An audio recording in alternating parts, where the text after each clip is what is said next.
Jadi bila-bila saja ada penonton boleh menelefon kita di sini ya. Jangan menanti hingga ke hujung rancangan ni, Doktor ya.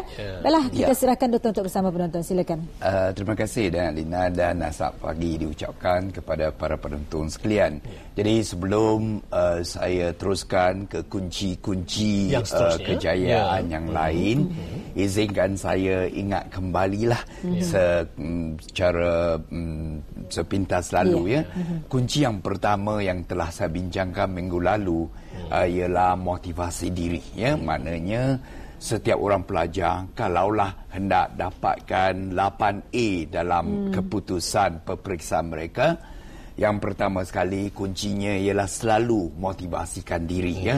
Ingatkan cita-cita diri sendiri ya, nak jadi seorang doktor ke peguam ke jurutera ke pegawai pelajaran ke ya, selalu ingatkan diri tentang cita-cita ya, iaitu motivasi diri.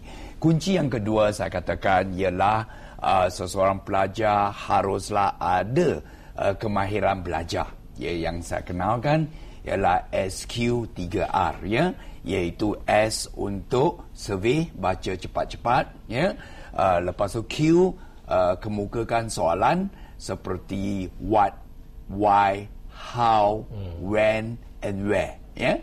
Dan kemudiannya 3R ialah R pertama read atau membaca ya, untuk cari jawapan, untuk memahami dan untuk mengingati ya. R yang kedua ialah recite atau menghafal. Hafal setiap isi yang penting, setiap formula yang penting, supaya apabila masuk dalam peperiksaan dia dapat dimuatkan dalam jawapan-jawapan mereka. Dan R yang ketiga ialah review ya, maknanya sebelum tutup ulang kaji. Ulang kajinya harus dia baca sekali lagi ya. Apakah isi-isi penting itu, bermakna review ya. Dan semasa review jangan lupa catat isi itu pada kad-kad ulang kaji ya, yang berukuran 6 kali 10 cm ya. Dan kemudiannya isi yang sama juga dicatat pada kertas saiz A4 ya. Macamlah kertas fotokopi ya, supaya nota tu boleh ditampal di bilik yang dilekatkan di tembok-tembok ya, di bilik yang di mana kamu belajar ya. Jadi sebelum keluar dari rumah baca nota itu, kembali dari sekolah baca nota itu ya. Jadi maknanya daya ingatan kamu sentiasa pada tahap yang tinggi ya. Okey, pagi ini kunci yang ketiga ya, iaitu kunci yang ketiga ialah kemahiran menjawab soalan-soalan peperiksaannya. Yang pertama sekali ialah calon-calon perlu memahami arahan di dalam kertas soalan. Jadi kalaulah arahan itu memerlukan seseorang pelajar jawab 4 soalan saja, jangan jawab lebih ya.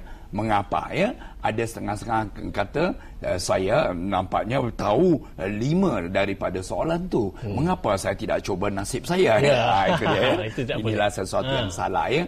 Maknanya seseorang pelajar tu harus memastikan manakah daripada 8 atau 12 soalan yang diberikan, manakah 4 soalan yang dia paling mengetahui jawapannya ya. Sebab apa? Jangan buat lebih daripada apa yang dikendaki ya. Kamu hanya diberikan 2 jam 15 minit ya. Jadi kalaulah kamu dikendaki menjawab 4 soalan, bermakna 1 soalan hanya ada setengah jam ya. Yang 15 minit tu untuk kamu membaca arahan, untuk kamu menyimak jawapan. Itu dia ya. Jadi jangan buat lebih ya. Jadi mungkin setengah-setengah tertanya-tanya, apa salahnya kalau saya buat lebih? Inilah dia saya nak beritahu ya. Kalaulah kamu buat 5 soalan, sedangkan apa yang dikendaki hanya 4 saja soalan yang kamu kena buat, jadi pemeriksa akan tanda kelima-lima jawapan yang kamu berikan. Pemeriksa itu akan tanda ya setiap jawapan yang kamu berikan itu. Akan tetapi pada akhirnya bukan 5-5 maka diambil kira tetapi satu daripada jawapan kamu yang dapat markah yang paling rendah. Contohnya lah Satu jawapan 25 markah. Jadi kamu ada satu jawapan yang dapat 17 ya. Satu lagi yang kamu dapat 15 ya. Kemudiannya satu lagi yang kamu dapat 14. Dan ada satu lagi yang kamu dapat 13. Dan soalan yang kelima yang kamu sudah jawab tu kamu dapat 10 markah. Jadi pemeriksa tak boleh ambil kesemua 5 jawapan kamu tu, tak boleh. Maka yang paling rendah iaitu 10. Dia akan potong dan dia akan tulis rubrik. Rubrik maknanya kamu sudah buat lebih dan 10 markah itu tak boleh diambil kira. Jadi kamu fikirkannya, wah, kalau macam gini rugilah saya. Buat apa saya buat sampai 5 soalan? Wasting time. Wasting time. Jadi maknanya kalaulah kamu sudah dibagikan masa kamu dengan seelok-eloknya ya. Satu jawapan tu, satu soalan tu kamu boleh berikan masa setengah jam sebab dia 2 jam 15 minit kan ya. Jadi 2 jam dibagi dengan 4 ya. Jadi maknanya satu soalan setengah jam. Jadi kamu sudah gunakan masa untuk buat soalan yang kelima. Mungkin kamu sudah guna masa 15 minit, 18 minit. Mengapakah tidak gunakan masa 15 minit, 18 minit untuk soalan-soalan yang lain, yang 4 soalan tadi ya. Kemungkinan kamu boleh tambahkan lagi isi-isi bagi mana-mana 4 soalan yang kamu buat itu ya. So oleh sebab itu jangan sekalipun cuba menjawab lebih daripada apa yang dikehendaki. Itu sangat penting ya. Okey, kemudiannya fahami kata-kata kuncinya ya. Apakah kata-kata kunci dalam setiap soalan tu? Kadang-kala dia guna outline, kadang-kala dia guna explain, ada kalanya dia guna compare, ada kalanya dia guna contrast ya, ada kalanya dia gunakan list out the reasons ya, ataupun account for. Jadi kamu patutlah fahami apakah maksudnya setiap daripada kata kunci ni ya. Dalam setiap soalan ya, kamu harus ya bawa highlighter, pen yang kuning tu atau biru ya, kamu highlight. Gariskan soalan atau kata kunci tu ya. Katakanlah dia kata outline atau explain, kamu tahu ya, kamu berikan sebab-sebab. Begitu juga outline.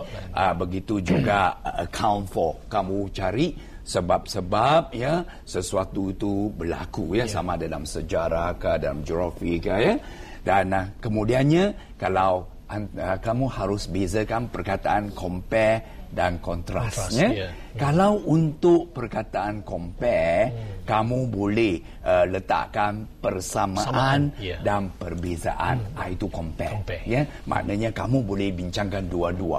Apakah persamaannya antara dua perkara itu, apakah perbezaannya antara dua perkara itu. Akan tetapi kalaulah perkataan itu kontras ya, kamu tak boleh letakkan persamaan. Kontras bermaknanya kamu harus cari apakah perbezaannya saja. Ya, maknanya ada mungkin setengah pelajar mengatakan kalau saya tersilap, saya juga tuliskan persamaan, tidak boleh diberikan apa-apa markah ya. Jadi mungkin kamu tulis persamaan tu hampir satu muka surat yang kamu rasa begitu gembira sekali ya. Jawapan saya agak tebal ya, 7-8 muka surat ya. Tetapi tebal buat apa ya? Tidak mengikuti kehendak soalan. Soalan hendakkan kontras ya. Maknanya patutnya kamu cari apakah perbezaan antara dua perkara itu ya. Tetapi kamu sudah tersilap, kamu masuk juga yang persamaan. Ya. So oleh sebab itu fahamilah setiap kata kunci yang terkandung dalam soalan itu ya. Kalau kata kunci itu kamu tak boleh faham, maknanya jawapan kamu ada yang betul, ada yang menyeleweng ya. Yang menyeleweng itu tidak dapat apa-apa markah ya. Oleh sebab itulah setengah-setengah pelajar ya, selepas ujian rasa begitu gembira ya, dia rasa jawapannya begitu tebal, tentunya saya akan dapat A ya, saya akan dapat distinction ya. Akan tetapi apabila cikgu surat tanda dan di pulang datang balik kertas tu, kamu dapati markah kamu 60-an saja. Mengapa fikirkan 80-an ya? Inilah dia ya. Ada sebahagian daripadanya kamu tidak memahami kehendak soalan, kamu pakai letak sajalah apa saja yang kamu fikirkan betul lah ya. Jadi maknanya kamu buang masa, kamu buang tenaga ya. Seharusnya fahamilah ya kata-kata kunci yang terdapat dalam setiap soalan peperiksaan itu ya. Baik, selain daripada itu, kunci yang seterusnya, kunci yang keempat ya, ialah persiapan mental ya. Persiapan mental ni bermakna ialah ada beberapa perkara-perkara yang harus kamu perhatikan ya. Yang pertama, ulang kaji secara berkesan. Maknanya kamu bukan pakai baca saja ya. Secara berkesan bermakna apabila kamu sudah buat ulang kaji, faham tak apa yang kamu baca itu? Yang kedua, ada tak kamu keluarkan kata-kata atau isi-isi atau fakta-fakta yang penting? Ya, tanya pada diri sendiri. Kalau ya, kamu faham. Kalau ya, kamu sudah kutip fakta-fakta penting bagi setiap tajuk, setiap topik yang kamu baca tu ya, harus kamu keluarkan. Lepas itu apabila kamu membaca isi-isi penting, pastikan kalau ia penting kamu baca secara bersuara ya. Jadi ada yang mengatakan macam gini mengalir ni ya. Sampai buku tebal saya nak baca bersuara. Itu kajian telah menunjukkan kalau kamu baca secara bersuara ya, daya ingatan kamu naik sampai 7 ataupun 80% ya, gandanya. Jadi oleh sebab itu saya tidak meminta kamu membaca setiap baris itu secara bersuara, tetapi hanya fakta-fakta yang penting saja ya. Apabila baca sampai 1 jam, 1 jam setengah, ambillah kerehatan ya. Rehat sebentar ya, 10 minit, pergi ke dapur ya, cuci muka, segarkan diri, buka tingkap, tengok keluar rumah, tengok kawasan ya, pokok, tengok mungkin rumput ya, kawasan hijau-hijauan untuk rilekskan mata kamu ya. Kamu nak minum jus orange, buatkanlah minuman sendiri ya. Jadi biarlah ambil masa 10 minit ya. Kamu nak menonton TV sekejap ya, okey, no problem ya. Itu waktu untuk kamu rehat sekejap. Apabila sudah sampai 10 minit ya, pastikan kamu masuk ke bilik dan kamu sambung lagi ulang kaji kamu tu ya.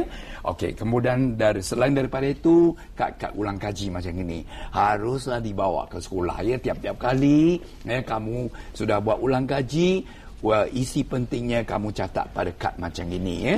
Jadi kad macam ini simpan kunci, bawa ke sekolah ya.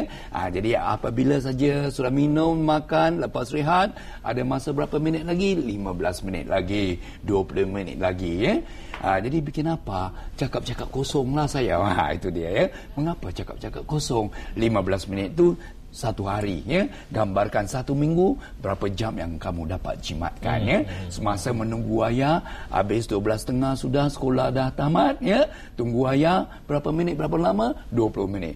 Berapa kamu? Saya tak buat apa-apa, saya cerita-cerita saja. Itu dia ya. Keluarkan kad dan baca. Itu dia ya. Inilah semuanya merupakan aktiviti persiapan mental ya. Kemudiannya kalau ada buat peta minda, ada tak tanya pada diri sendiri ya. Peta minda macam gini. Ini dia ya. Peta minda, isi penting letak di tengah. Isi ini tajuk yang penting ya. Lepas tu isi-isi yang penting tu letak di siring. Ini contohnya peta minda ya. Tampal di bilik kamu dan juga boleh bawa pada kad ulang kaji ni, bawa ke mana-mana ya, simpan dalam koci dan baca peta tu ya. Kerana membaca peta minda tu merupakan lagi satu teknik untuk meningkatkan daya ingatannya. Macam mana membuatnya? Biarlah saya ulangi sekali lagi ya. Tajuk besar letak di tengah ya, macam ini ya. Fishing in Brunei Darussalam letak di tengah ya. Kemudiannya di sini why. Why is fishing important? Sumber protein. Okey, tulis protein. Why is fishing important? Menyediakan peluang pekerjaan, tulis jobs kat sini. Ya. Kemudiannya okey, di sini what. apa jenis ikan yang ditangkap di Brunei Darussalam. Alright, mackerel, tulis mackerel. Apa lagi? Red snapper, tulis red snapper. Apa lagi? Anchovy, tulis anchovy. Lepas tu how macam mana, apa cara-caranya menangkap ikan, ya. Okey, net, tulis net di sana, ya. Apa lagi cara yang lain? String, hook and line, tulis hook and line, ya. Apa lagi? Ada trap, bubu, tulis trap di sana, ya. Jadi isi yang penting letak di sering, tajuk yang besar letak di tengah, ya. Jadi ini boleh dibesarkan pada kertas A4, ya, ditampal sekali pada dinding bilik, ya. Pakai blue tag supaya cat rumah, cat di dinding tu tidak terkopik. Itu dia, ya. Okey, jadi peta minda ini satu lagi teknik yang sangat penting yang patut diamalkan oleh setiap orang pelajar, ya. Baik, selain daripada membaca peta minda, satu lagi, ya, iaitu apabila sudah habis ulang kaji, selalunya jangan tutup nota kamu dengan cepat-cepat. Haruslah uji diri sendiri, ya, iaitu tutup nota dan tanya pada diri sendiri, boleh tak saya ingat kembali tadi, apa kedua sebab perikanan penting di Brunei Darussalam? Yang pertama tadi saya ingat, peluang-peluang pekerjaan, ya. Apa lagi yang kedua? Ikan sebagai sumber protein. Begitu jugalah, apakah tempat-tempat penting untuk menangkap ikan? Yang pertama saya tahu South China Sea, ya. Yang kedua, alamak, saya lupa. Kalau lupa, tengok balik nota kamu, ya, tidak salah. Kalau dalam Dewan Peperiksaan tak boleh lagi tengok balik. Tak boleh meniru. Sekarang, itu dia tangkap meniru tu, ya. Sekarang kamu uji sendiri kan, ya. Kalau tak dapat tak apa, ya. Buka buku, tengok balik, ya, rupanya tutung estuary, Brunei Bay saya lupa. So maknanya kalau kamu buat ulang kaji, kamu akan pastikan ulang kaji yang berkesan, adanya kamu uji diri sendiri. Itu yang perkara yang penting, ya.